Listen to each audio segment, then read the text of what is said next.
হঠাৎ করে দেখে বুড়ি বিরাট বড় গাঠুরি মাথায় করে যাচ্ছি কোথায়, দেখে বলি বুড়ি মা এত বড় গাঠুরি মাথায় করে কোথায় যাও গো মা শুনি।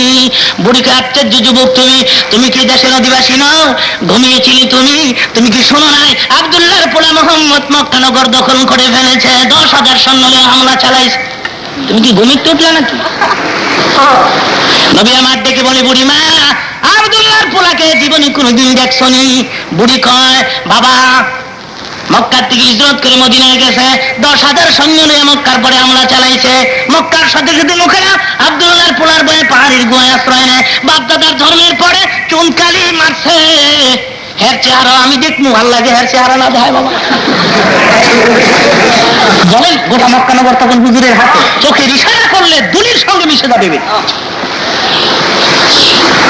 নবী আমার ডেকে বলে মা গো ও মা এত বড় গাঠুরি বহন করতে কষ্ট হয় গো মা, আমার মাথায় তুলে দিলে গন্তব্যস্থলে পৌঁছে দেই।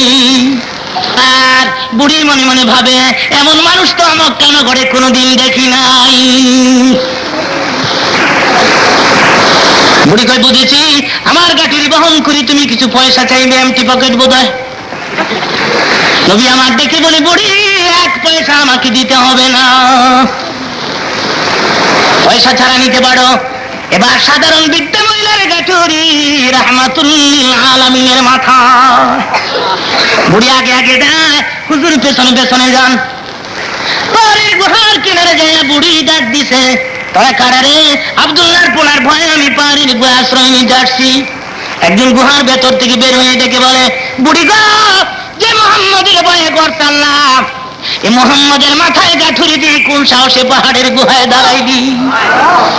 বুড়ি আর চোখে পানি রাখতে পারে না, বুড়ির গাল বেয়ে বেয়ে পানির ফোঁটাগুলো ঝর্ণার মতো ঝরে পড়ছে। বুড়ি কাঁদে, একবার নবীর সুন্দর মুখের দিকে তাকায়, আবার পাহাড়ের গুহার ভেতরে তাকায়, কান্দে আর কয় পাহাড়ের গুহার ভেতরে কারা রে? আয় বের হয়ে আয়। এটাই যদি সত্যিকার মুহাম্মদুর রাসূলুল্লাহ সাল্লাল্লাহু আলাইহি সাল্লাম হয়ে থাকে, খোদার কসম এই মানুষ কোনদিন মানুষ মারতে পারে না, এই মানুষ কোনদিন মানুষের ক্ষতি করতে পারে না। বাবা গো আগে কেনে তোমার পরিচয়টুকু আমার কাছে দিলালা, আমি কি বেয়াদবি করতাম? আমার গাঠুরি কি তোমার মাথায় তুলে দিতাম?